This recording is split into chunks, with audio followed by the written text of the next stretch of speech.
ওকে, কেউ কি আসছো?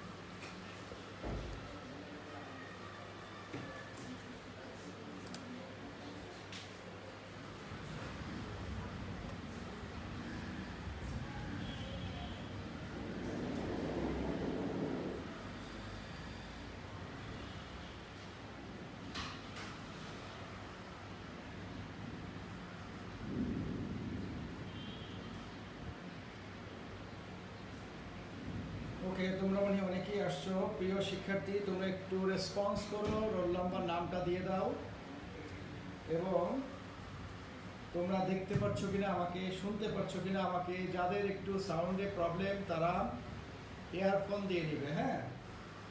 আর আগে থেকেই বলি, দেখো একটু সব কিছু একটু ধৈর্যের দরকার, কারণ ইন্টারনেট কিন্তু আমার হাতেও নাই, তোমার হাতেও নাই। তোমারও প্রবলেম হতে পারে, আমারও। এই জন্য আমার বাম পাশে কিন্তু আমি সেট আপ নিয়ে থাকি। আমার একটা কম্পিউটার, আমি দেখি কোথায় কোথায় প্রবলেম হয়। আমি প্রবলেম হলে সাথে সাথে লিখেও দিই এবং প্রবলেমটা সলভ করার চেষ্টা করি। তার জন্য তোমাদের একটু ধৈর্যের দরকার বাবা।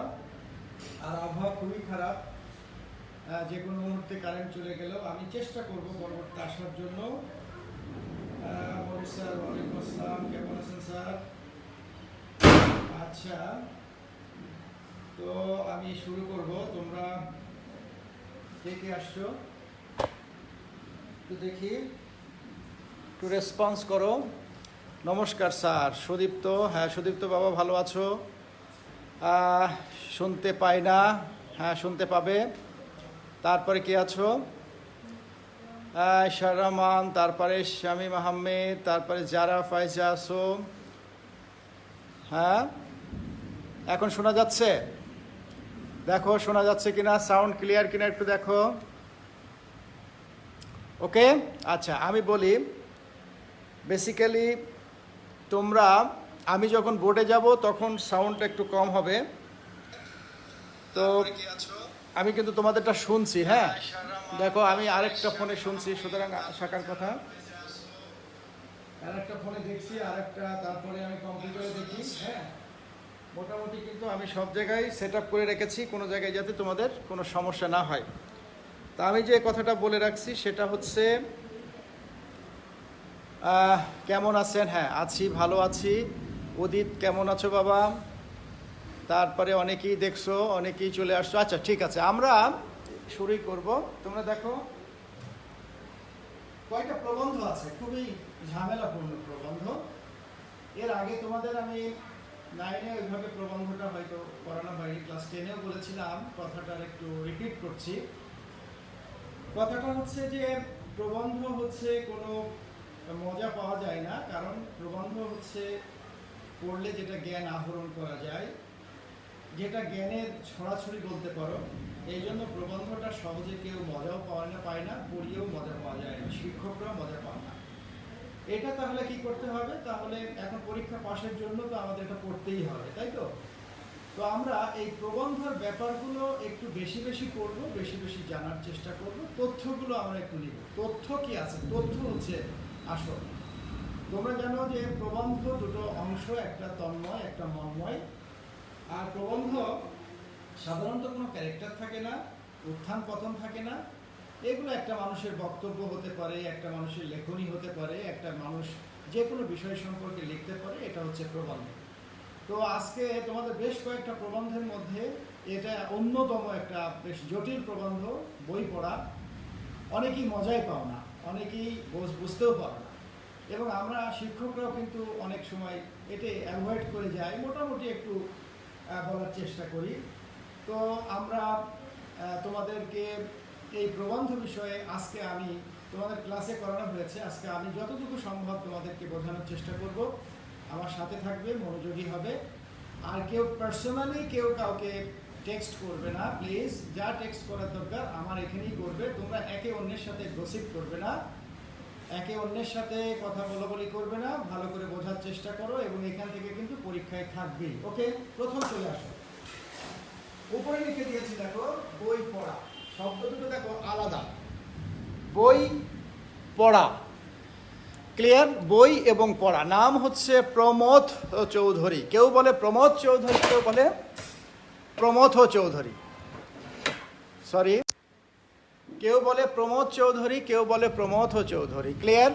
জন্ম এবং মৃত্যুটা লিখে দিয়েছি, বাদ বাকি অংশটা আমরা একটু পড়ব। প্রথমেই দেখো কিছু তথ্য, তাহলে কি হচ্ছে প্রমথ চৌধুরী একটু একটু লিখতেই হবে জ্ঞানমূলক প্রশ্নের জন্য। এখানে দেখো প্রমথ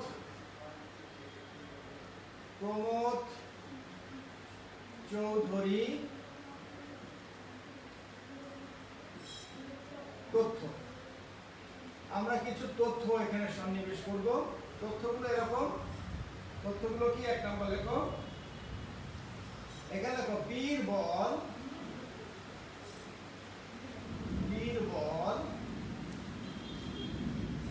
সবুজ পত্র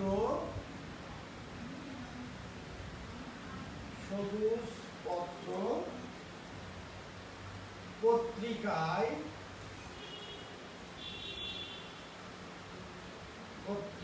কি হলো?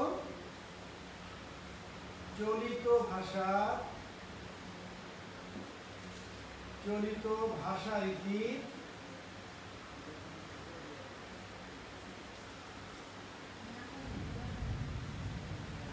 প্রবর্তন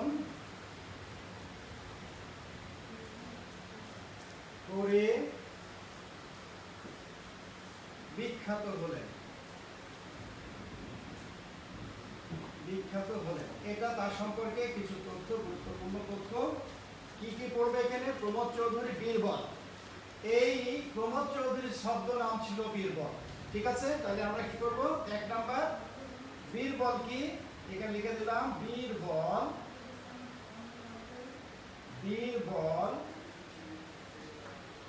শব্দ নাম। দুই নাম্বার দেখো সবুজ পত্র। আমরা এখানে কি করলাম? সবুজ পত্র।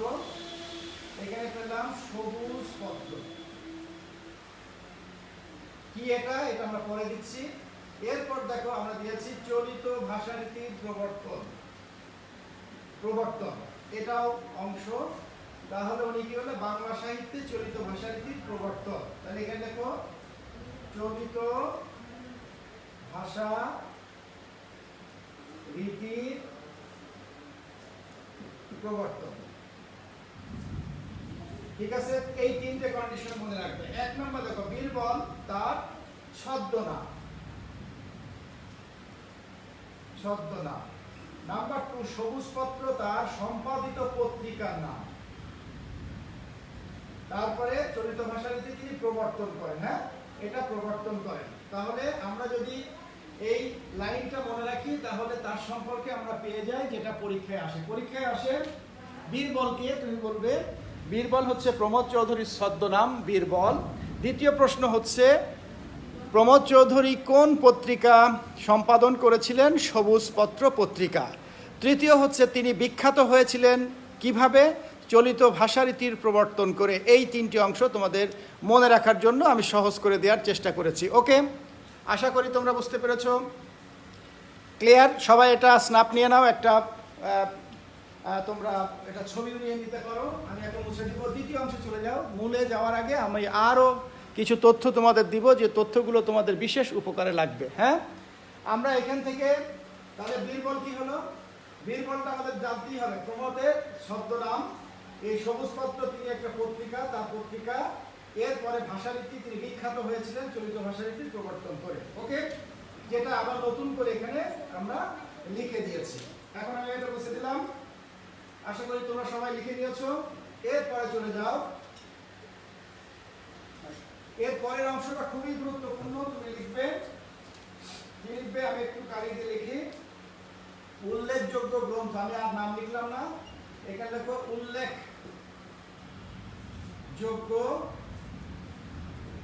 গ্রন্থ। ওকে, লিখে আন্ডারলাইন করে নাও। লেখো এখানে আমরা নাম লিখলাম বীরবল, একটু অন্য কালে দিয়ে দিচ্ছি বীরবল, কে জানো। তারপর লিখবা তার হালখাতায় তার, এখানে কি করলাম হালখাতায়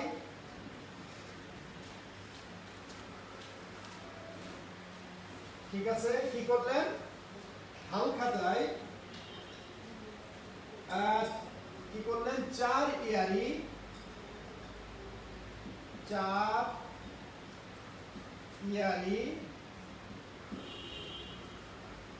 কথা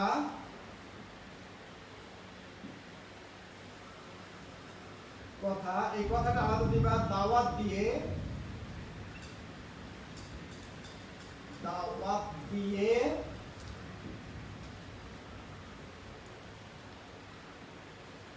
সনেট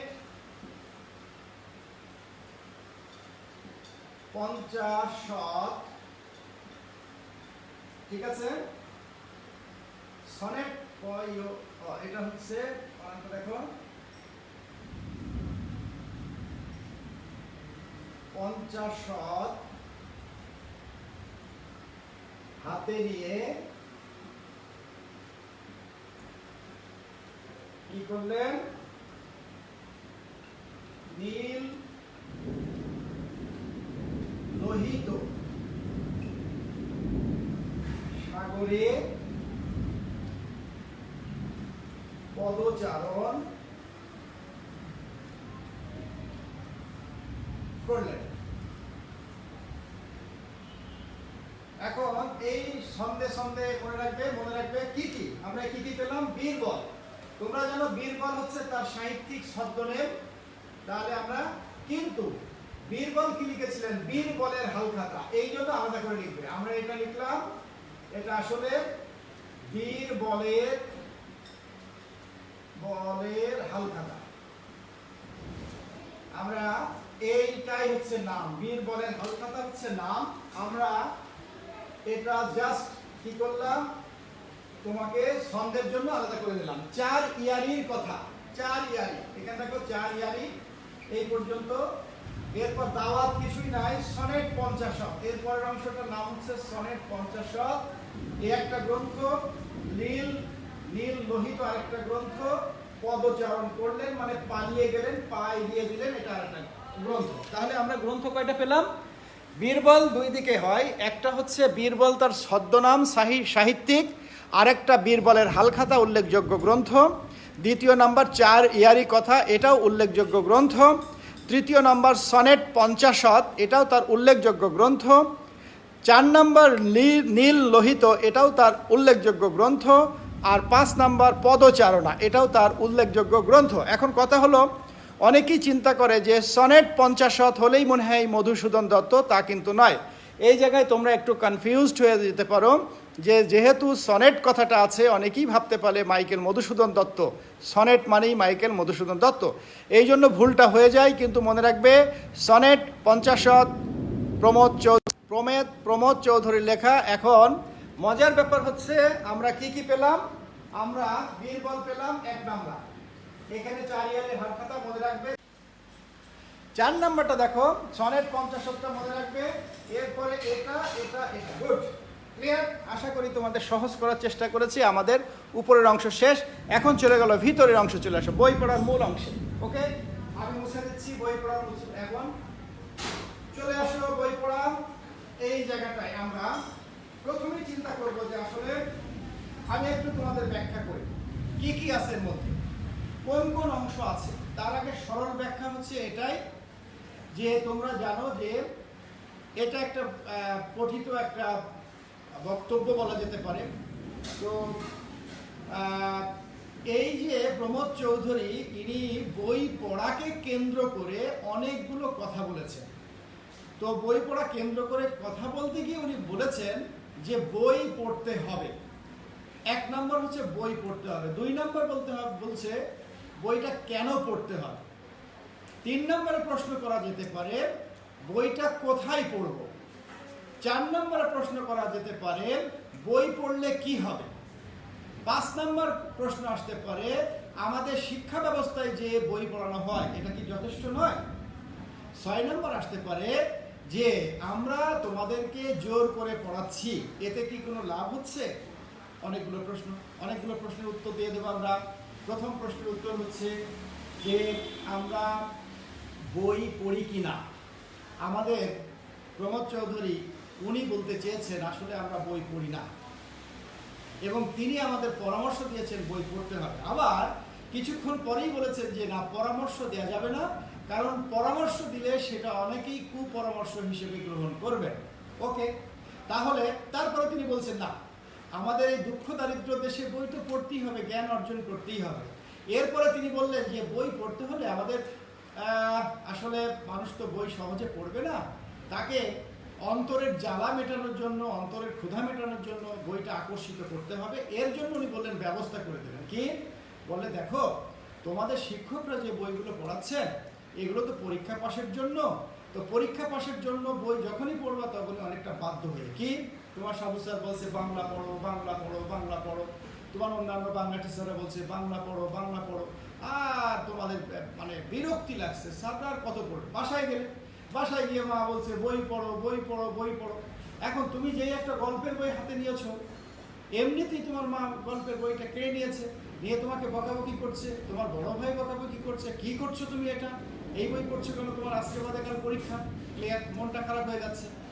এরপরে তুমি কি করলে, আম্মার কথা শুনলে, বাবার কথা শুনলে, ভাইয়ের কথা শুনলে, শিক্ষকের কথা শুনলে, শোনার পরে টেবিলে গেলে, আমি গল্প করে পড়াচ্ছি, টেবিলে যাওয়ার পরে যে আজকে এই রচনাটা পড়ে বারবার পড়ছো, অধ্যাবসায় কাকে বলে, অধ্যাবসায় কাকে বলে, হচ্ছে না। কারণ কি, কারণ তোমার ভিতরে একটা আত্মা আছে, মানুষের ভিতরে আর একটা সত্তা থাকে, এই সত্তাকে অপমান করা হলো, জোর করে তোমাকে আঘাত করলাম, বই পড়ো, বই পড়ো, তোমার মন চাচ্ছে না বই পড়তে, তোমার শরীর জোর করে বাধ্য করাচ্ছে তুমি বই পড়ো। এই রকম পড়ে কোনো লাভ নেই, লাভ নেই, লাভ নেই। মুখস্থ বিদ্যা দিয়ে তোমার কিছুই হবে না। তাহলে আমাদের বই পড়া প্রবন্ধে প্রমোদ চৌধুরী বললেন মুখস্থ বিদ্যা করা যাবে না, এটা স্বেচ্ছায় পড়তে হবে। এখন উনি স্বেচ্ছায় পড়তে যাওয়ার কথা বললেন যখন, তখন তিনি বললেন যে স্বেচ্ছায় কোথায় পড়বা, বাসার মধ্যে পড়তে পারো যদি লাইব্রেরি থাকে। কোন লাইব্রেরিতে? বলছে তোমার বাসায় একটা লাইব্রেরি আছে, মনটা খারাপ, তুমি লাইব্রেরির ভিতরে ঢুকলে, তোমার দাদার তৈরি করা একটা লাইব্রেরি, পড়ার পরে দেখবা ওখানে সাহিত্য আছে, ওখানে বিজ্ঞান আছে, ওই জায়গায় ইতিহাস আছে, ভূগোল আছে, পৌরনীতি আছে, সায়েন্স ফিকশন আছে, উপন্যাস আছে, কবিতা আছে। একটা কবিতা নিলে, নেওয়ার পর 2 লাইন পড়ে ভালো লাগছে না, সরাই ফেললে। একটা গল্প নিলে, 5 লাইন পড়ে ভালো লাগছে না, সরাই ফেললে। একটা সায়েন্স ফিকশন দিলে, 10 লাইন পড়লে ভালো লাগছে। এই যে তুমি 10 লাইন পড়লে, 12 লাইন, 15 লাইন, দেখো তোমার মনের ভিতরে গেঁথে যাচ্ছে, এটার নামই হচ্ছে স্বেচ্ছায় বই পড়া। ওকে, স্বেচ্ছায়। আমাদের প্রমোদ চৌধুরী বলতে চেয়েছেন লাইব্রেরি থাকলে আমরা সবাই স্বেচ্ছায় আমরা লাইব্রেরিতে যাওয়ার পরে মন যেটা ভালো লাগে সেই বইটা পড়বো। পড়লে কি আসবে? জ্ঞান আসবে। সেই জ্ঞানটা তোমার মনে থাকবে। সেই মনে থাকার জ্ঞানের নামই হচ্ছে কি? সুশিক্ষা। আর যখন তুমি এই সুশিক্ষাটা ব্যক্তিগত জীবনে কাজে লাগাবে তখন তার নাম হলো স্বশিক্ষা। ওকে, ঠিক আছে, আমি যে বললাম এই কথাগুলো এখন তুমি চলে আসো। সুশিক্ষা বললাম, স্বশিক্ষা বললাম। তোমাকে আমি খাতা কলমে আমি একটা কি সাইকেল আঁকালাম, বাইসাইকেল আঁকিয়ে বললাম দেখো বাইসাইকেলের এটা হচ্ছে হ্যান্ডেল, বাইসাইকেলের এটা হচ্ছে 2টো চাকা, তুমি সিটের উপরে উঠে প্যাডেল করবা, সাইকেলটা চলতে থাকবে। তুমি ভালো করে মুখস্থ করলা যে বাইসাইকেলে এটাও 2টো হ্যান্ডেল থাকে, ব্রেক থাকে, সব মুখস্থ করাই দিলাম আমি। এখন একটা নতুন নতুন তোমার বাইসাইকেল আমি দিয়ে দেবো। ভেরি গুড, তুমি রাস্তায় নামলে, রাস্তায় নামার পরে সিটের উপরে পা দিলে, যেই প্যাডেলটা করতে যাবে ধম করে পড়ে তোমার অবস্থা গেল খারাপ হয়ে হসপিটাল পর্যন্ত পৌঁছে গেলে। কেন? তুমি কেন শিখতে পারলে না বলো? তোমাকে তো মুখস্থ করিয়ে দিলাম, কেন শিখতে পারলে না? কারণ তোমার মুখস্থ বিদ্যা দিয়ে হলো না। প্রমোদ চৌধুরী তাই বলেছেন, মুখস্থ বিদ্যা দিয়ে শুধু সার্টিফিকেট পাওয়া যাবে, কিন্তু অন্য কিছু করা যাবে না। আমি যদি তোমাকে ওই বাইসাইকেলটা নিয়ে কোনো একটা ফাঁকা জায়গায় নিয়ে যেতাম, যাওয়ার পরে বলতাম যে ওঠো, ওঠার পরে ঠেলে দিতাম, একটু একটু করে প্যাডেল করতে 2 দিন 3 দিন ধরে বাইসাইকেলটা শিখলে, শেখার পরে রাস্তায় ছেড়ে দিলাম, তুমি অ্যাক্সিডেন্ট করবে না। কারণ কি? কারণ এটা তুমি নিজে শিখেছো, এই নিজে শিখে নিজের ব্যক্তিগত জীবনে কাজে লাগিয়েছো। তো বই পড়াটাও তাই, স্বেচ্ছায় শিখবা, মনে থাকবে, ব্যক্তিগত জীবনে কাজে লাগাবা। আর প্রমোদ চৌধুরী কিন্তু এটাই বলতে চেয়েছেন যে তুমি আসলে স্বেচ্ছায় যে জিনিসটা গ্রহণ করবে সেটাই তোমার আসল শিক্ষা। তাই আমাদের জাতিকে আসল শিক্ষায় শিক্ষিত করানোর জন্য তিনি উৎসাহিত করেছেন। ক্লিয়ার হয়েছে? বুঝতে পেরেছো আশা করি। দ্বিতীয় অংশটা ওকে, দ্বিতীয়াংশের ক্ষেত্রে আমরা একটু বলি যে তোমাদের বইয়ের যে প্যারাগুলো আছে, প্যারাগুলো আমি একটু বিশ্লেষণ করি, তাহলে তোমরা অবশ্যই বুঝতে পারবে। তো প্যারায় দ্বিতীয় প্যারায় বলা হলো যে প্রথম প্যারায় বলা হয়েছে শখ। শখ বলা হয়েছে যে শখ করার সময় না। প্রমোদ চৌধুরী বলছে দেখো আমরা তো অনেক দরিদ্র, আমাদের দেশের মানুষ অনেক দরিদ্র। আমরা যদি কেউকে বলি তুমি বই পড়ো, কেউ মানবে না, কারণ বই পড়লে তো নগদ টাকা পাওয়া যাবে না। কিন্তু কাউকে যদি বলে চলো আমরা একটু মাটি কেটে আনি, মাটি কাটলে কিন্তু 500 টাকা দিবে, সবাই মিলে চলে যাব, মাটি কাটতে চলে যাব, কিন্তু বই পড়বো না। কিন্তু মজার ব্যাপার, বই পড়লে তুমি জ্ঞানী হতে পারতে। এটা ফলাফলটা একটু পরে আসছে, সাথে সাথে আসছে না। আর আমরা বাঙালিরা আমাদের ভুলটা কোথায় জানো? আমরা নগদে বিশ্বাস করি যে আজকে আমি এসএসসি পাসের জন্য একটা এ প্লাস পাবো, একটা গোল্ডেন এ প্লাস পাবো, সবাই আমাকে নাম করবে, এটা আমরা বিশ্বাসী। কিন্তু আমার এসএসসিতে গোল্ডেন এ প্লাস হলো না, আমি বুঝে বুঝে পড়েছি, আমি সব কিছু জেনে বুঝে পড়েছি, আমি বাস্তবতার ভিত্তিতে পড়েছি, আমি একটা এভারেজ রেজাল্ট করলাম। আমি যখন বাস্তব জীবনে যাব দেখবা ওই এ প্লাস গোল্ডেন এ প্লাস পাওয়া ছেলেটা তোমার আন্ডারে চাকরি করছে। তার মানে কি? সে এতদিন ধরে মুখস্থ করেছিল। তাই প্রথম অংশে বলা হয়েছে মুখস্থ করা যাবে না। দ্বিতীয় অংশে চলে আসো। দ্বিতীয় অংশে তোমাদের এই জায়গাটায় আছে যে প্রমোদ চৌধুরী কেন বই পড়াকে তিনি সবাইকে বলতে চাননি, কারণ দারিদ্র দেশে কেউ কথা শুনবে না বলে তিনি, আমরাও কাউকে বলবো না যে তুমি মুখস্থ করো। আবার বলবো না বই পড়ো। কেন বলবো না? কারণ বই পড়ার কথা বললে সবাই বলবে এ আমাকে কি নষ্ট করার ধান্দায় আছে। প্রমোদ চৌধুরী মতে দ্বিতীয় অংশে বলছে যে পড়তে হবে, স্থান কোথায়? এখন স্থান নির্বাচন করো। হ্যাঁ, স্থানটা কোথায়? ধরো আমি এখন তোমাদের অনলাইনে ক্লাস দিচ্ছি, ক্লিয়ার? তোমরা যে যার বাসায় আছো, ভেরি গুড। কিন্তু আমি এই অনলাইনটা আমার দেখো ড্রয়িং রুমে আমি নিশ্চুপ করে নিয়েছি, কোনো জায়গায় সাউন্ড হচ্ছে না, চেষ্টা করছি সাউন্ড প্রুফ করার জন্য, এমনকি ফ্যান পর্যন্ত বন্ধ করে দিয়েছি। তোমরা কিন্তু আমার কথাগুলো শুনতে পাচ্ছ, আমার প্রবলেম হলে সাথে সাথে বলতে পারছো। আমি তোমাদের এই শিক্ষকতাটা যদি এখন ধরো একটা ট্রেন স্টেশনে গিয়ে এরকম লাইভে দিয়ে আমি তোমাদের সাথে ক্লাস নিতাম, বিভিন্ন রকম শব্দ তোমাদের মাঝে আসতো, তোমাদের কি মনে থাকতো? একটা শব্দ শুনতে পারতে না, ক্লাসটা ভালো হতো না। সুতরাং আমার ক্লাসের জন্য এটাই উপযুক্ত জায়গা। ওকে, দ্বিতীয় নাম্বার প্রশ্ন সহজ করার জন্য আমি বলি, আমরা এখন প্রার্থনা করব। প্রার্থনার জন্য কি হয় মন্দির যেতে হবে, নাই মসজিদে যেতে হবে, নাই নিরিবিলি কোনো জায়গায় যেতে হবে। আমরা নামাজ পড়ার জন্য হয়তো প্রচণ্ড, সেটা হতে পারে শনিবারে অথবা শুক্রবারে অথবা ওয়ার্কিং ডেতে মতিঝিলের কর্নারে গিয়ে আমি আল্লাহু আকবার বলে নামাজ পড়া শুরু করলাম। আমি নামাজ কি আমার পড়ানো সম্ভব হবে? আমি কি নামাজে রত হতে পারবো, মনোযোগ দিতে পারবো? সম্ভব নয়, অসংখ্য মানুষ। তাহলে নামাজ বা প্রার্থনার জন্য আমার একটা নিরিবিলি জায়গার দরকার। ক্লিয়ার? দ্বিতীয় দেখো, তাহলে দ্বিতীয় অংশ আমরা কি? নীতির চর্চা। নীতির চর্চাটা কি বলতো? তোমরা শুনতে পাচ্ছ না? হ্যাঁ, নীতির চর্চাটা কি? নীতির চর্চাটা হচ্ছে তুমি একজনকে ভালো কথা বলবে, একজনকে প্রশংসা করবে, এটা বলছে ঘরের মধ্যেই করতে বলছে। আগে তোমার ঘর সামলাতে হবে, এরপরে কি? নীতির চর্চা বাদ দাও। এখন নীতির চর্চা বাদ দেওয়ার পরে তুমি এখন কি করবে? ঠিক আছে, আমার এর পরের অংশটা আমি যে কথা বলবো সেটা হচ্ছে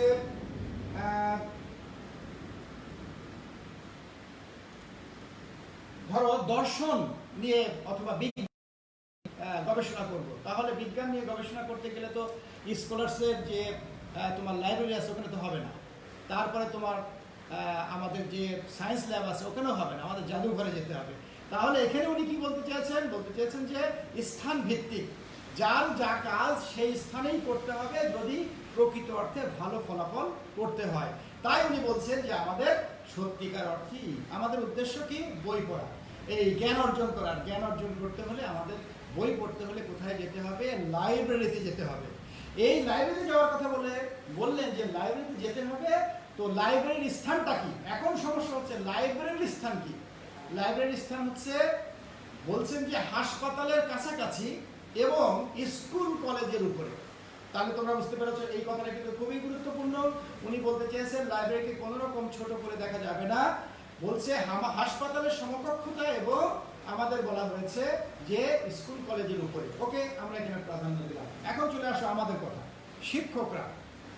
শিক্ষক এবং তোমাদের সাথে সম্পর্ক কি? শিক্ষক এবং তোমাদের সম্পর্ক হচ্ছে আমরা সবসময় বলি এটা পড়ো, ওটা পড়ো, ওটা মুখস্থ করো, ওটা মুখস্থ করো, জোর করে পড়াচ্ছি। তোমরা পড়বে না, আমরা পড়াবো। আমরা চেষ্টা করছি A+ পাওয়াতে হবে, এই জন্য বারবার তোমাদেরকে অনুরোধ করছি, বকা দিচ্ছি, শাসন করছি, মারছি, ধরছি, কিন্তু প্রকৃত অর্থে কিন্তু তোমাদের ওখান থেকে আমি ভালো জিনিসটা বের করে নিয়ে আসতে পারছি না। কারণ লেখাপড়াটা জোর করার কোনো বিষয় নাই, জোর করার কোনো সাবজেক্টই নয়। সুতরাং জোর করা যাবে না, মনের বিরুদ্ধে যাওয়া যাবে না।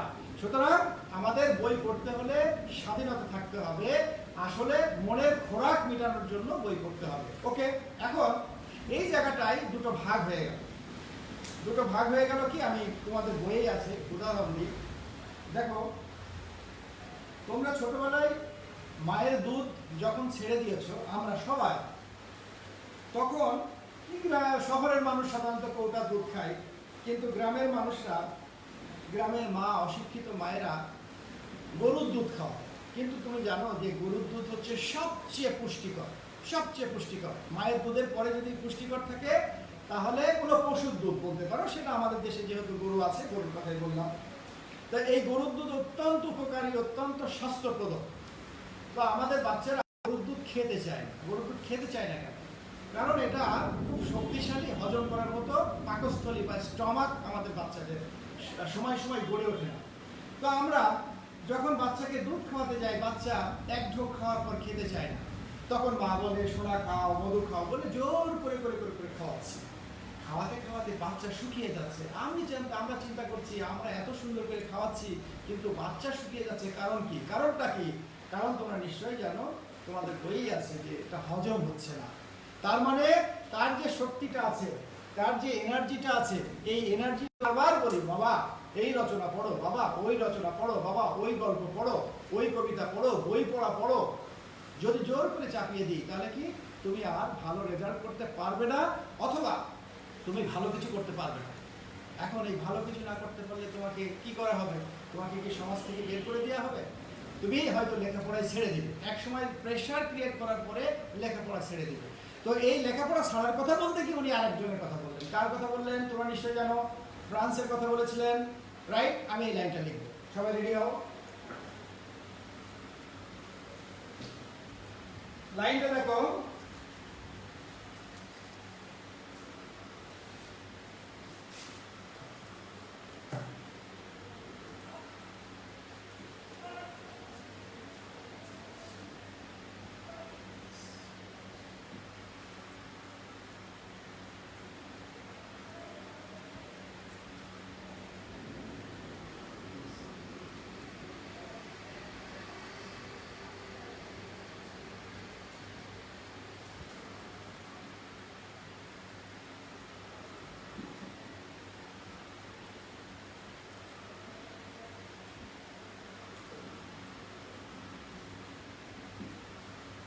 ওকে, লাইনটা সবার জানা, তাই না?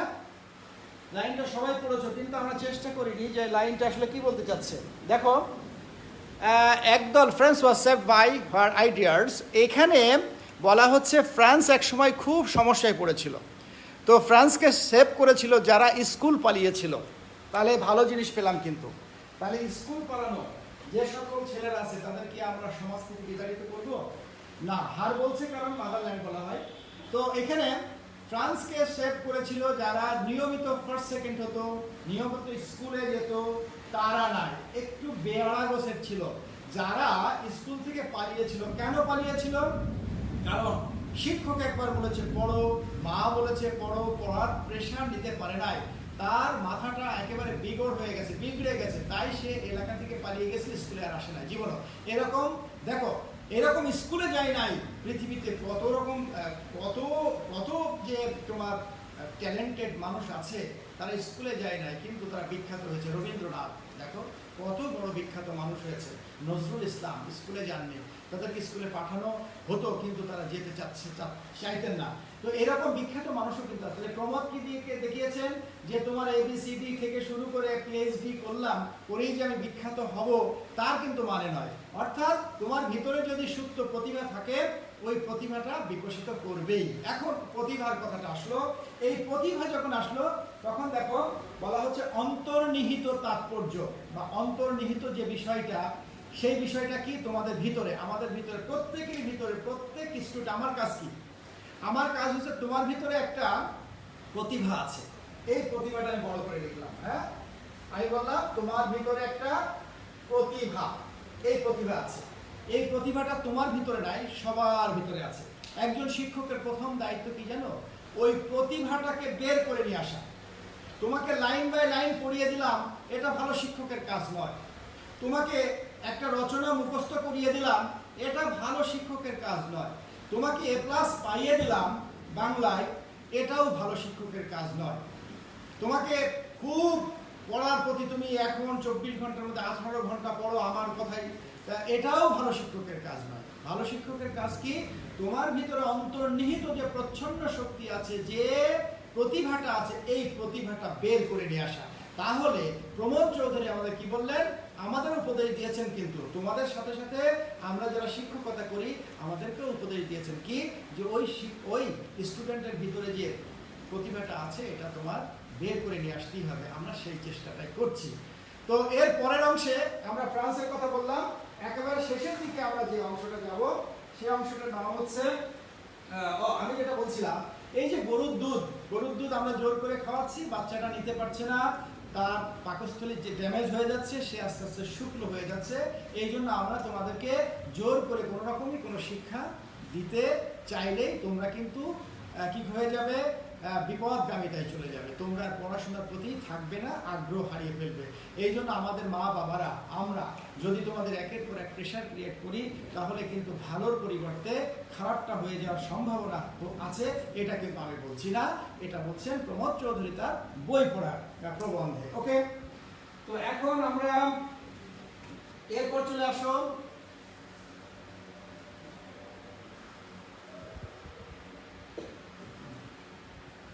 আচ্ছা, তোমার ভিতরে কে যেন প্রতিভা জানতে চেয়েছো? একজন ট্যালেন্ট, হ্যাঁ, আবার উত্তরও করে দিয়েছে, ভেরি গুড।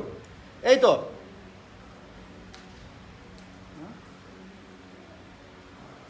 আচ্ছা, কেন লিখেছি? এটা হচ্ছে তোমার প্রতিভাটা, আমি বলেছি আমাদের প্রত্যেকের মধ্যে একটা প্রতিভা থাকে। এই প্রতিভাটা তোমাদের বিকশিত করার কাজ হচ্ছে শিক্ষকের। ক্লিয়ার?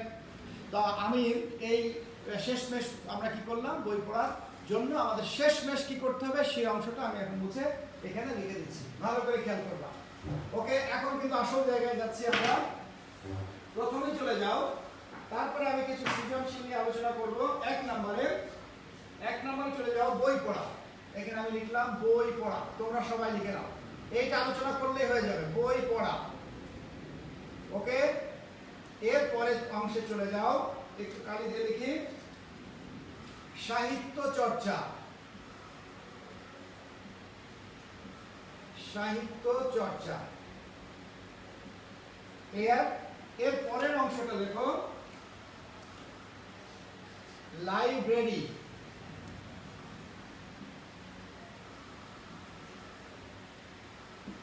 এর পরের অংশটা লেখো স্বশিক্ষিত।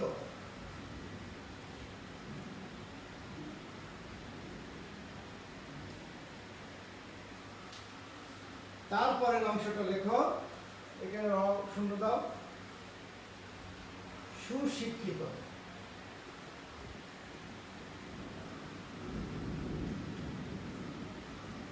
ওকে, প্রিয় শিক্ষার্থী, এটা থেকে যদি হেডিং করা হয় তাহলে মনে রাখবে এই অংশটুকু বুঝলে এই বই পড়ার সমস্ত অংশটুকু বোঝা হয়ে যাবে। যদি কেউ এই অংশটুকু ভালো করে বোঝে, এর ব্যাখ্যা যদি কেউ ভালো করে বোঝে, তাহলে তার বই পড়ার সমস্ত বিষয়গুলো নখদর্পণে চলে আসবে। ঠিক আছে? ঠিক আছে, আমি একটু আলোচনা করি, তোমরা নিজেরাও পারবে আলোচনাটা। আমি এতক্ষণ যে আলোচনা করলাম এই আলোচনার ফলস্বরূপ হচ্ছে আমাদের প্রবন্ধের নাম বই পড়া। আমরা সবাই বই পড়ব। এখন সেটা যে কোনো ধরনের বই হতে পারে। বই নিয়ে এইভাবে কোনো সাহিত্য না সংস্কৃতি না কবিতা না গদ্য না পদ্য না নাটক এই ধরনের কোনো ধরাবাঁধা নিয়ম নেই। বই পড়বা, যে কোনো ধরনের বই পড়বা। বই পড়তে হলে তবে বলছে যে বই পড়া মানেই কিন্তু সাহিত্য চর্চা করা। এখন চর্চা মানে কি? অনুশীলন করা। তুমি একটা বই আজকে ভূগোল পড়লে, কালকে আরেকটা পড়লে, এইভাবে একটার পর একটা। আজকে ভূগোলের জ্ঞান নিলে, কালকে তুমি সাহিত্যের জ্ঞান নেবে, আর একদিন তুমি উপন্যাসের জ্ঞান নেবে, এইভাবে সাহিত্য চর্চা করে দাও। এখন এই সাহিত্য চর্চার জন্য তোমার কোথায় যেতে হবে? সাহিত্য চর্চার জন্য উনি বললেন তোমার সাহিত্য চর্চার সবচেয়ে ভালো স্থান হচ্ছে লাইব্রেরি। তুমি যদি সাহিত্য চর্চা করার জন্য লাইব্রেরিতে যাও, এই জায়গায় ভালো স্থান। কেন কেন ভালো স্থান হবে? তুমি তো বাজার থেকে 5টা বই কিনে আনতে পারো। হ্যাঁ, বাজার থেকে 5টা বই কিনে আনতে পারো, তুমি খাটে বসে বসে আরাম করে পড়ছো, কিন্তু ভালো লাগছে না। এখন তুমি লাইব্রেরি থেকে গিয়ে কি করবে? 1000 রকমের বই আছে। এই 1000 রকমের বই থেকে যে কোনো যেটা ভালো লাগে তুমি সেটাই পড়বে। আমি তো বলেছি বই পড়বা, যে কোনো ধরনের বই পড়বা। আমি কিন্তু ওখানে তোমাকে স্পেসিফিক বলিনি একটা রোমান্টিক বই পড়ো, আমি বলিনি একটা প্রবন্ধ পড়ো, আমি বলিনি একটা উপন্যাস পড়ো, আমি বলিনি একটা গল্প পড়ো, আমি ছড়া পড়ো বলি না। যে কোনো ধরনের বই পড়বা, আমি নাই, তোমার এই প্রবন্ধকারী বলেছে। তাহলে কি হবে?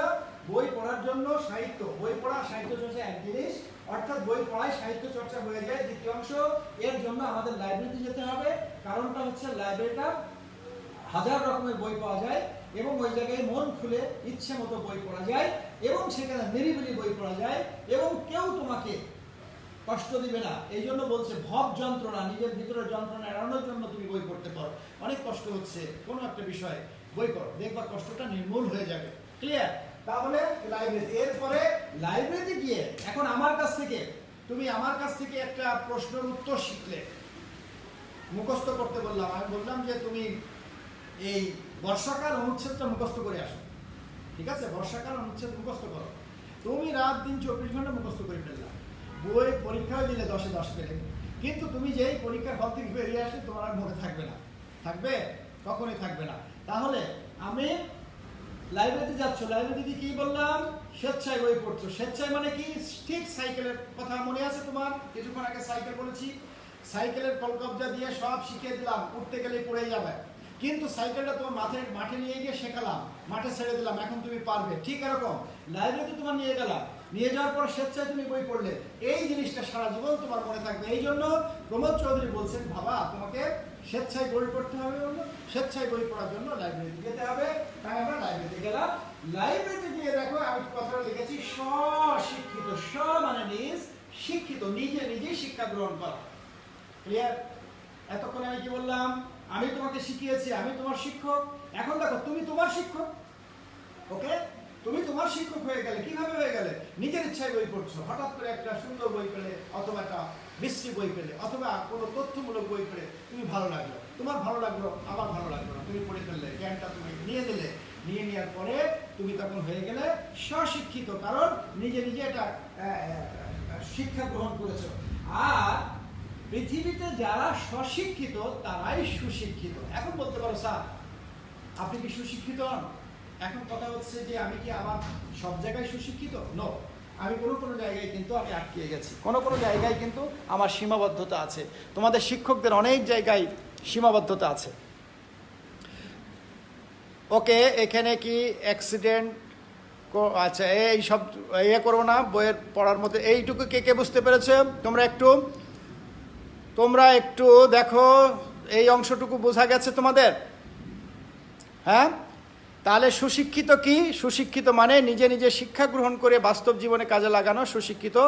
আচ্ছা, বুঝেছি স্যার, ভেরি গুড, এখন ক্লিয়ার হয়েছো, আলহামদুলিল্লাহ। এখন চলে যাও কিছু তথ্যমূলক কোশ্চেন ক্ষেত্রে আমরা কিছু কোশ্চেন লিখব এবং জ্ঞানমূলকটা আমি পড়িয়ে দিচ্ছি। ওকে, চলে আসে 1 নাম্বার, খুব ইম্পর্টেন্ট একটা কোশ্চেন। দেখো, সেটা হচ্ছে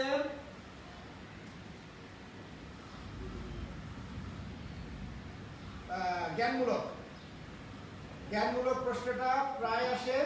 এখানে দেখো, সুশিক্ষিত লোক মাত্রই স্বশিক্ষিত, এটা একটা প্রশ্ন আসে না, কয়েকবার পরীক্ষা দিয়েছে। হ্যাঁ, সুশিক্ষিত লোক মাত্রই স্বশিক্ষিত, খুব ইম্পর্টেন্ট একটা প্রশ্ন। হ্যাঁ, স্বশিক্ষিত, এই প্রশ্নটার উত্তরটা আমি জ্ঞানমূলক করে দিচ্ছি, জ্ঞানমূলকটা লিখে নাও।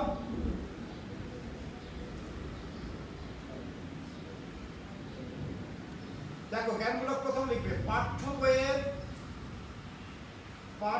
বইয়ের পাশাপাশি, ঠিক এইভাবে লিখবে, জ্ঞানের মানে উপরের লাইনে, বা ব্যক্তিগত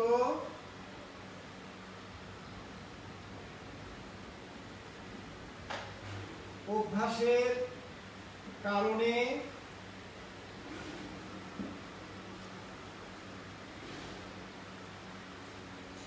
জ্ঞান অর্জনের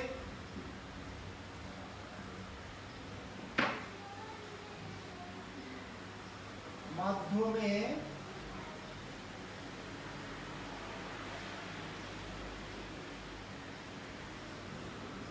শিক্ষিত মানুষই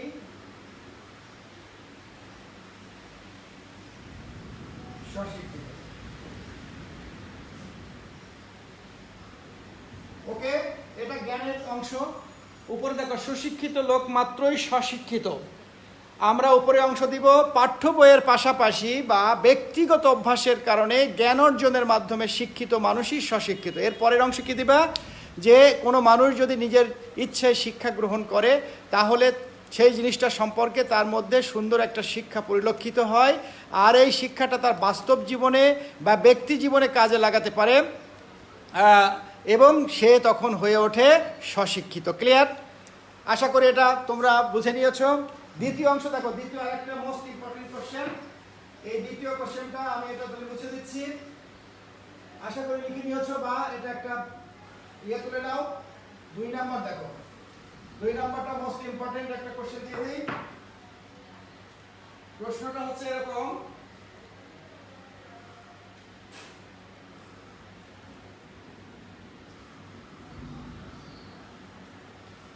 নাম্বার এখানে দেখো, যে জাতি যত নিরানন্দ সে জাতি তত নির্জীব। এরকম একটা প্রশ্ন আসে না?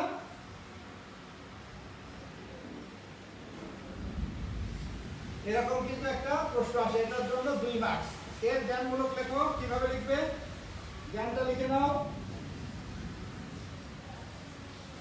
উত্তর দেখো, সাহিত্য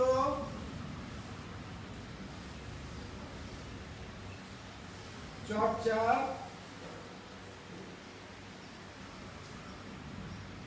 মাধ্যমে মনের দাবি মেটানো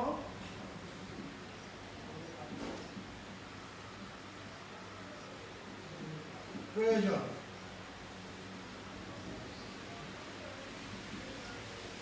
তা না হলে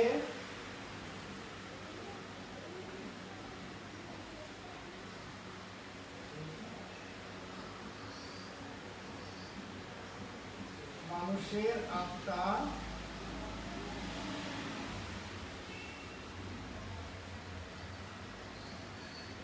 সজীব থাকে না।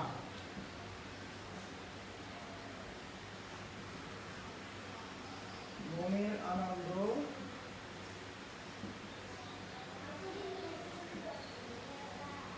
কমে গেলে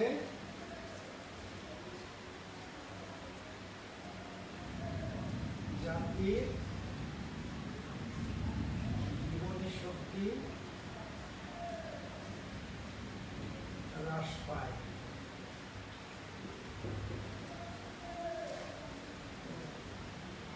ক্লিয়ার? দেখো, এখন বাকি অংশটা একটু শেষের দিকে বিশ্লেষণ করবে। আমরা কি লিখলাম, যে জাতি যত নিরানন্দ সে জাতি তত নির্জীব। সাহিত্য চর্চার মাধ্যমে মনের দাবি মেটানো প্রয়োজন, তা না হলে মানুষের আত্মা সজীব থাকে না। মনের আনন্দ কমে গেলে জাতির জীবনী শক্তি হ্রাস পায়। এটা লেখার পরে কি লিখবে? যে জাতি যত নিরানন্দ সে জাতি তত নির্জীব। অর্থাৎ যে জাতির মনে আনন্দ নেই, অনুভূতি নাই, অথবা কাজ করার স্পৃহা নেই, সেই জাতি কখনোই বড় জাতি হিসেবে পৃথিবীতে উঁচু স্তরে পৌঁছাতে পারে না। তাই জাতির কর্মবিমুখতা থেকে রক্ষা করার জন্য তার শরীর নাই, বরং মনের মধ্যে আনন্দ দিতেই হবে। না হলে সে কি হবে?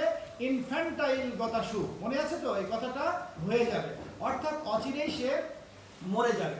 আর এই মরে যাওয়াটা কিন্তু আমরা কোনো হিসাব রাখবো না। কি হিসাব রাখো না? তোমরা তো সবাই জানো যে আমরা এই যে করোনায় প্রতিদিন মারা যাচ্ছে, একটা হিসাব আসছে না? আজকে এতজন মারা যাচ্ছে, কালকে এতজন মারা যাচ্ছে, কিন্তু লেখাপড়া বাদ দিয়ে চলে যাচ্ছে। কেউ চলে যাচ্ছে বিলেতে, কেউ চলে যাচ্ছে অন্য জায়গায়, কেউ রিক্সা চালাচ্ছে, কেউ ভ্যান চালাচ্ছে, কেউ আর্মিতে চলে যাচ্ছে এসএসসি পাশের পর। তো তারা কি? এদেরকেই বলা হচ্ছে যে তারা এই সমস্ত হজম করতে পারছে না বলেই তারা শিক্ষা ছেড়ে দিয়ে, এই পুঁথিগত শিক্ষা ছেড়ে দিয়ে তারা বাস্তব জীবনের শিক্ষায় মেতে উঠছে। তাই বলা হচ্ছে একটা জাতির নির্জীবতা থেকে মুক্তি দেওয়ার জন্য তাকে সজীব, সরাগ এবং সবেগ করে তুলতে হবে, অর্থাৎ সজাগ করে তুলতে হবে, অর্থাৎ তার মধ্যে আনন্দ দিতে হবে। আর আনন্দ দেওয়ার জন্য মুখস্থ বিদ্যা বাদ দাও, দিয়ে তোমরা স্বেচ্ছায় পড়ো, স্বেচ্ছায় আনন্দ নাও, লাইব্রেরিতে যাও এবং গিয়ে ইচ্ছা মতো বই পড়ো এবং নিজেকে স্বশিক্ষিত করো, নিজেকে সুশিক্ষায় এনে দাও। ক্লিয়ার? লিখে নাও। 3 নম্বরে দেখো, 3 নম্বরটা আমরা এবার লিখবো।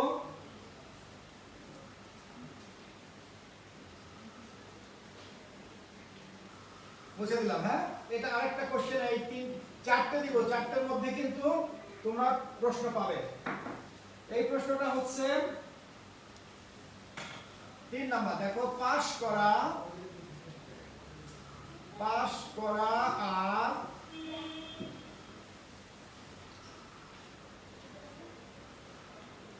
আর শিক্ষিত হওয়া, আচ্ছা, শিক্ষিত হওয়া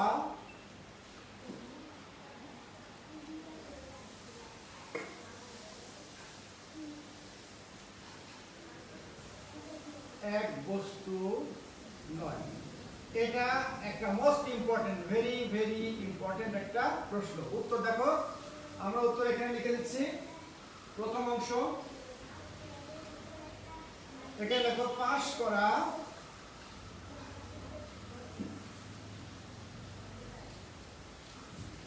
করা বলতে শিক্ষা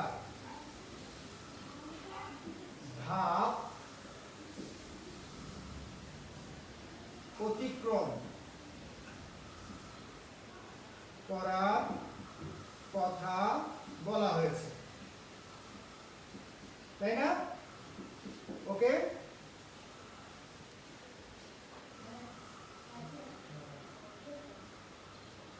কিন্তু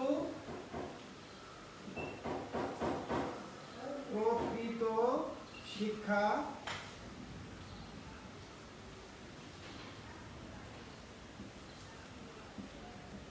মানুষের মনে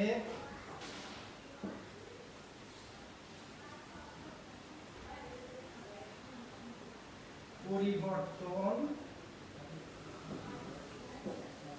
ঘটায়।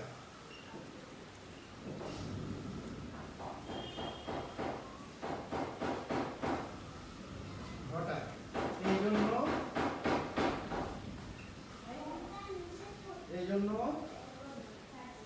পাস করা আর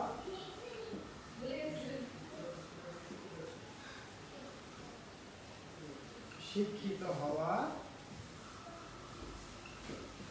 এক কথা নয়। ওকে, এটা জ্ঞানে লিখবে। বাকিটা তোমরা তো এই অংশ পড়লে বাকিটা কিন্তু পারবে। বাকিটা আমি বলে দিচ্ছি, ওখানে লিখে রাখো। আমি বলেছি পাস করা বলতে শিক্ষার ধাপ অতিক্রম করা, অর্থাৎ তুমি জিএসসি পাস করেছো না? জিএসসি পাস করেছো, কিন্তু একটা ধাপ অতিক্রম করলে। জিএসসি পরে কি? তুমি এসএসসি পাস করবে, আরেকটা ধাপ। এরপরে কি? এইচএসসি পাস করবে, আরেকটা ধাপ। এরপরে কি অনার্স পাস করবে আরেকটা ধাপ, এরপরে মাস্টার্স, এরপরে এমফিল, এরপর পিএইচডি। দেখো একটা একটা ধাপ, এই ধাপটাকে বলা হচ্ছে পাস করা, অর্থাৎ পাস করা। এখন পাস করেছে, আমাদের দেশে কিন্তু মাস্টার ডিগ্রি অনেক করা আছে, কিন্তু মজার ব্যাপার হচ্ছে এরা কি শিক্ষিত? শিক্ষিত বলতে প্রকৃত শিক্ষিত তারা কি তাদের কাজ করবে? তোমরা অনেক সময় দেখো না, এই যে বিসিএসসি কে আমরা সবাই উত্তীর্ণ হয়ে যাচ্ছি, তারপরে ধরো একটা প্রতিযোগিতামূলক পরীক্ষায় আমরা কি সবাই পাস করছি না, তার মানে আমাদের জ্ঞানের স্বল্পতা রয়ে গেছে। এই জন্য বলছে পাস করা শিক্ষিত হওয়া এক বস্তু নয়। সুতরাং সেক্ষেত্রে আমি তোমাদের জায়গা ছেড়ে দিলাম একটু লেখার জন্য। পাস করা কখনোই তোমার সুশিক্ষার একটা কি বলবো, সুশিক্ষার কোনো রকমই এটা মূল পন্থা হতে পারে না। এটা কেবলমাত্র একটা সার্টিফিকেট পাওয়া হতে পারে, আদারওয়াইজ পাস করা এবং শিক্ষিত হওয়া এক বস্তু নয়। লেখক এই জন্য এই কথাটা বলেছেন। ওকে, আমরা আর একটা প্রশ্ন আলোচনা করার পরে আমরা শেষ করে দিব। আশা করি তোমাদের এই জায়গাটা একটু সমস্যা ছিল, তোমাদের সমস্যাটা সলভ হয়েছে কিনা আমি জানি না। হ্যাঁ, কে বলছে? উদিত বলেছো যে I hate memorising. Very good. হ্যাঁ, আজ থেকে মেমোরাইজ করা যাবে না, কিন্তু আমি তো এতক্ষণ ধরে যেটা বললাম সেটা কিছু কিছু ক্ষেত্রে তো তোমাকে করতেই হবে বাবা, মনে রাখতে হবে। হ্যাঁ, মুখস্থ না করলেও মনে রাখতে হবে, অর্থাৎ বুঝে বুঝে পড়তে হবে। আর বুঝে পড়লে সেটা তুমি কখনোই ভুলে যাবে না। ক্লিয়ার? আচ্ছা, সত্যি করে বলো তো তোমরা বুঝতে পেরেছো কিনা আজকে এই প্রবন্ধটা তোমাদের মধ্যে অনেক সমস্যা ছিল, ক্লিয়ার হয়েছে কিনা? অন্তত পক্ষে কিছুটা ক্লিয়ার হয়েছে কিনা যে এটা নিয়ে আর তোমরা কখনোই আমাদেরকে মানে বলবে না স্যার এটা বুঝি নাই। আরেকটা আছে বই শিক্ষা মনুষ্যত্ব, ওটাও পড়িয়ে দেবো একদিন। তো তোমরা আসলে বুঝতে পেরেছো কিনা ঘটনাটা একটু আমাকে খুলে বলো।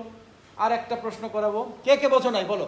আচ্ছা, বুঝতে পেরেছো বাদ দাও, কে বোঝো নাই এই অংশটা? আবরার আনিস বুঝতে পেরেছো, তারপরে কি বিল্লাসে বুঝতে পেরেছো, Masud Alam yes clear sir, very good. Sudipta বুঝেছি ভালো করে, ভেরি গুড। কিন্তু স্যার এটা কে লিখছো? আচ্ছা, সাজিদ কি লিখছো? কিন্তু স্যার মুখস্থ, হ্যাঁ, আর বোঝা।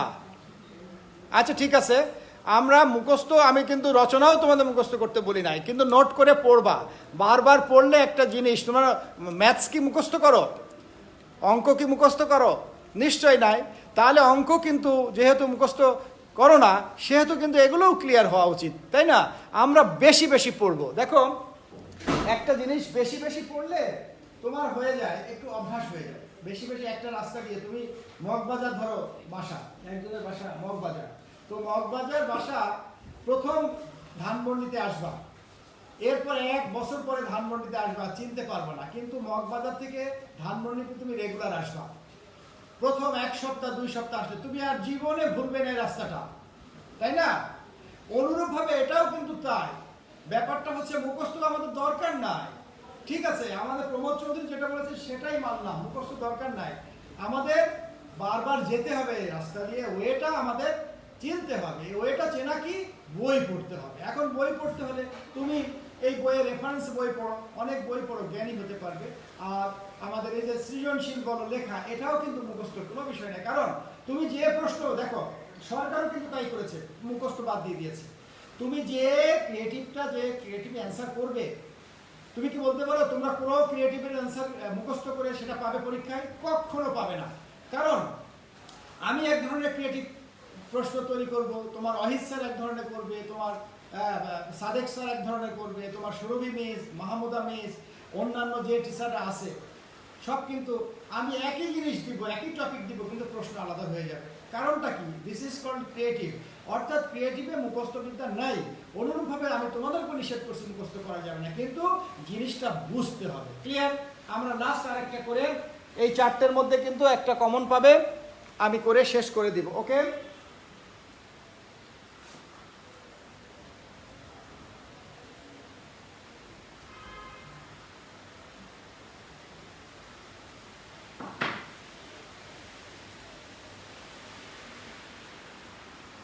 চার নাম্বার দেখো, ব্যাধি।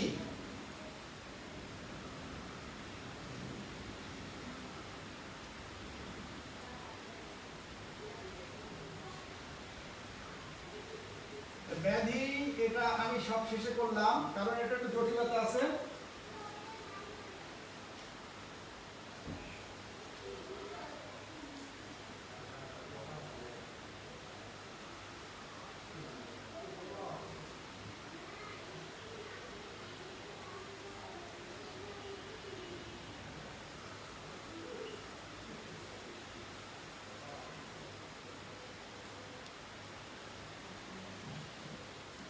এটা হোমওয়ার্ক দিচ্ছি, হ্যাঁ এটা এইচডব্লিউ দিলাম, আমি প্রথম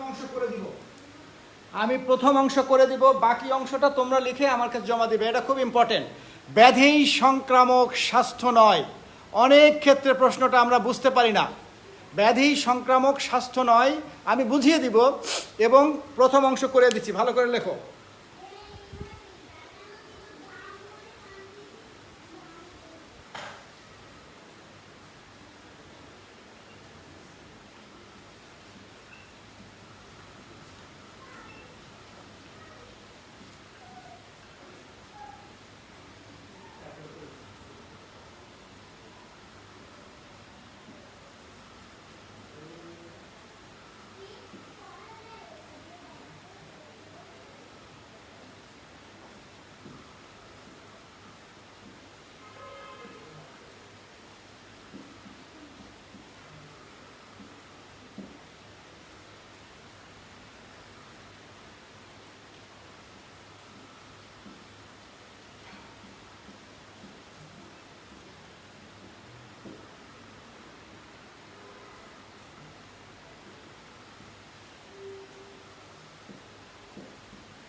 ওকে, খুব ছোট্ট একটা জিনিস দেখো, শব্দ জটিল কিন্তু ছোট জিনিস। জ্ঞান বিজ্ঞানের সভ্যতার গুণ বর্জন করে দোষগুলো আয়ত্ত করা প্রসঙ্গে বলা হয়েছে। আমরা যারা জ্ঞান বিজ্ঞান চর্চা করি, আমাদের জ্ঞান বিজ্ঞান থেকে আমরা যে বিষয়গুলো পাই, ভালো জিনিসগুলো, সেই ভালো জিনিসগুলোকে আমরা চর্চা না করে আমরা তার ভিতরে যে খারাপ জিনিসগুলো আছে সেই খারাপ জিনিসগুলো আমরা কি করি, আমরা দখল করে নিই এবং সেইগুলোই চর্চা করি।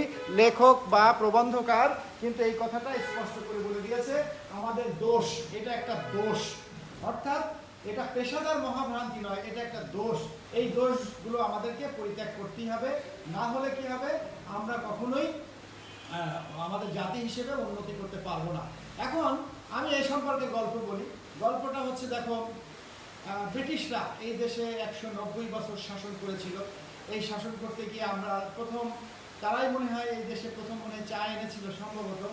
তো তারা চায়ের পাতা খাওয়াতে বললো যে এর ভিতরে ক্যাফেইন আছে, যেটা তোমার স্বাস্থ্যের জন্য ভালো। কিন্তু এই চাটা পরবর্তীতে আমরা কী করলাম, চায়ের ভিতর দুধ দেওয়া শুরু করলাম, এরপরে আমরা চিনি দেওয়া শুরু করলাম, এরপরে চায়ের ভিতরে আমরা বিস্কিট দেওয়া শুরু করলাম, এরপরে চায়ের ভিতরে আমরা বিভিন্ন উপকরণ দেওয়া শুরু করলাম, দিয়ে এখন কিন্তু আর চাটা নাই। অর্থাৎ সেটা উপকারের পরিবর্তে অনুপকার হয়েছে। অনুরূপভাবে আমাদের যে দোষগুলো আছে, অর্থাৎ জ্ঞান বিজ্ঞান থেকে আমরা যে সকল প্রাপ্তি পাই, যে সকল ভালো জিনিস পাই, এই জিনিসগুলো আমরা এক্সারসাইজ না করে আমরা সবসময় তার খারাপ দিকটিকে বেছে নিই। তাই এই ব্যাধি সংক্রামক স্বাস্থ্য নয়, এর প্রথম অংশ হচ্ছে এটাই যে জ্ঞান বিজ্ঞানের সভ্যতার গুণ বর্জন করে দোষগুলো আয়ত্ত করা। আমরা এটা করা থেকে বিরত থাকব, তাহলে আমরা অবশ্যই উন্নতি করতে পারবো। তো ক্রিটিসিজম স্যার, হ্যাঁ ঠিক আছে। তো আমরা এখন শেষ করব। শেষ করার আগে আমি এক্সিলেন্ট, তো ঠিক আছে প্রিয় শিক্ষার্থী, তোমাদের সামনে পরীক্ষা। আমি একটু বলে দিই, তোমরা কিছু ক্রিয়েটিভ কোশ্চেন পেয়েছো, ক্রিয়েটিভ কোশ্চেনগুলো ভালো করে পড়বে। আমরা ওখান থেকেই প্রশ্ন দেওয়ার চেষ্টা করব। তবে ক নাম্বারটা হয়তো তোমরা নাও পেতে পারো। তো খ নাম্বারটা পাবা, সবটাই পাবা না, কিছু কিছু ব্যতিক্রম হবে। তবে ক নাম্বারটা কিন্তু তোমরা পাবেই না। আমরা ক খ যা আছে বা উদ্দীপক যা আছে কাছাকাছি পাবে। ওই যে সৃজনশীলগুলো দিয়েছি, তোমরা ভালো করে পড়ো। আর যদি এর মধ্যে কেউ না পেয়ে থাকো, আমি কালকে নোট দিতে বলেছিলাম, কে কে পাও নাই আমাকে বলো, আমি আবার নতুন করে পাঠিয়ে দিব। প্রয়োজন হলে সবাই আরেকবার করে পাবে। এই ক্রিয়েটিভগুলো ভালো করে পড়ো, তাহলে রেজাল্ট ভালো হবে। তোমাদের লেখার দক্ষতা তৈরি করতে হবে, যেহেতু সামনে পরীক্ষা। আর আপাতত আমরা এমসিকিউ নিয়ে কিছু আলোচনা করছি না, কারণ এমসিকিউ একবার পরীক্ষা আমাদের একবার হয়েছে সম্ভবত নাকি, আবার সামনে আমরা নিব। আগে ক্রিয়েটিভগুলো আমরা ভালো করে করে ফেলি। আর তোমাদের বলেছিলাম, তোমাদেরকে আর কোনো সেকেন্ড পেপারে কোনো তো সমস্যা নাই। তোমাদের আমি কালকে সংবাদপত্র পড়িয়েছিলাম, তারপর প্রতিবেদন হয়েছে, তারপরে আর কোনো অংশে যদি সমস্যা থাকে আমাকে লিখে জানাও, আমি সেই অনুযায়ী পদক্ষেপ নিব। কিন্তু ফার্স্ট পেপারে খুব ভালো করতেই হবে, এটা মনে রাখবেন, ঠিক আছে? তো সব শেষ, আমি শেষের দিকে বলবো, যদি কেউ লিখে না নাও এখন একটু থাকলো, এটা কিন্তু তুলে নাও। আমি যে 4টে কোশ্চেন করালাম, 4টে কোশ্চেনের মধ্যে অবশ্যই একটা পাবে, আর এটা কিন্তু হোমওয়ার্ক, ভালো করে লিখে নাও। এটা বাকি অংশটা হোমওয়ার্ক করবে, হ্যাঁ, বাকি অংশ এইচডব্লিউ করে আমার এখানে জমা দিবে, আজকে রাত্রের মধ্যে জমা দিবে, ওকে? তো ঠিক আছে, তোমরা ভালো থাকবে, সুস্থ থাকবে, খোদা হাফেজ।